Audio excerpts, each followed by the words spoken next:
নমস্কার। রিসেন্টলি দেওয়া একটা সাক্ষাৎকারে দেবদা তার সাধারণ দর্শক পাবলিকের উদ্দেশ্যে কী কথা বললেন? ইন্ডাস্ট্রির ভেতরে তার সাথে কি কারোর কোনো রেষারেষি বা টেক্কা আছে কিনা সেই বিষয়টাও তুলে ধরলেন এবং তার পরবর্তী প্রজেক্ট নিয়েও কয়েকটা কথা বললেন। তা কি সেই বিষয়টা আজকে এখানে আলোচনা করব। ছোট ২-১টা পয়েন্ট। তা ১ম এই তাকে যখন জিজ্ঞেস করা হয় ইন্ডাস্ট্রির ভেতরে কি তার সাথে কারো রেষারেষি বা টেক্কা কি চলছে? তখন তিনি খুব স্মার্টলি অ্যান্সার দেন, "দেখো অন্যের থালায় খাবার আছে। সেইটা দেখে বা সেখান থেকে নিয়ে তো আমার পেট ভরতে পারব না। তা অন্যরা ভালো সিনেমা করছে সেইটা দিয়ে তো আমার কিছু হবে না। আমার চেষ্টা বা আমার একটা প্রতিশ্রুতি সেটা জনগণের উদ্দেশ্যে যে তাদেরকে ভালো, ভালো উপহার দেবো। কেননা ২০২৩ টা যেরকমভাবে শুরু হয়েছিল, ২০২৩ এর শেষটাও সেরকমভাবে খুব ভালো প্রশংসা পেয়েছে মানুষের কাছ থেকে। ২০২৪ এও এরকম কিছু ভালো কিছু নিয়ে আসবো, যাতে সাধারণ দর্শক তাকে সেরকম ভালোবাসা বা তার প্রতি সেই এক্সপেকটেশনটা রাখতে পারে। আর এটাও বললেন যে তার বরাবরই একটা চেষ্টা হয়ে থাকে যে নতুনত্ব কীভাবে দর্শকের সামনে আনার। কেননা একরকমভাবে দেবকে কেউ দেখতে চায় না। যার জন্য তিনি এই উদাহরণগুলো টানেন যে প্রজাপতি বলুন, টনিক বলুন, ব্যোমকেশ বলুন, বাঘাযতীন বলুন, প্রত্যেকটা সিনেমায় তিনি নতুন রকম চরিত্র হিসেবে আসতে চান এবং তিনি দর্শকদের এটা বোঝাতে চান যে দেব নিজেকে ভেঙে গড়ে একটা আলাদাভাবে নতুন রূপে নিজেকে প্রেজেন্ট করছে। কেননা তাহলে তিনি যদি সেরকমভাবে যদি প্রেজেন্ট না করেন তাহলে দর্শক কী জন্য তাকে দেখতে আসবে? তার কাছেও এটা একটা চ্যালেঞ্জ। তা তিনি তার দর্শকদের এই উপহারটাই দিতে চান।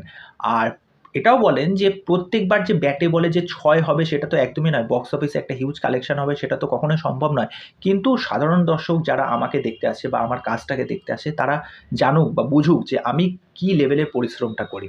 এটা অবশ্যই খুব ভাল লাগলো। আর সেকেন্ড যে পয়েন্টটা বললেন যে তাকে যখন জিজ্ঞেস করা হলো দেবদাকে কি আমরা সেই পুরনো ফর্মে কি দেখতে পাবো না? তখন দেবদা বলেন, "দেখো আমার কাছে প্রচুর গল্প এসেছে কিন্তু কোনো গল্পই আমার কাছে সেরকমভাবে মনোপ্লুত লাগছে না। যার জন্য কিন্তু আমি কাজ করতে পারছি না। এই যে আসছে খাদান, খাদানে তাকে আবার সেই পুরনো ফর্মে দেখা যাবে। ওটা একটা মাস একটা অ্যাকশন ফিল্ম হতে চলেছে। খাদানের গল্পটাও একটা নতুনত্ব আছে। তা খাদান নিয়ে তো এরপরে তো আপডেট একের পর এক আসবেই। তা সেটার জন্য একটু অপেক্ষা করতে থাকো।" আর তারপরে যখন বলা হয় যে প্রধান, এই যে গল্পটা এটা কি কাউকে উদ্দেশ্য করে? একটু ওটা একটু ইয়ে ছিল।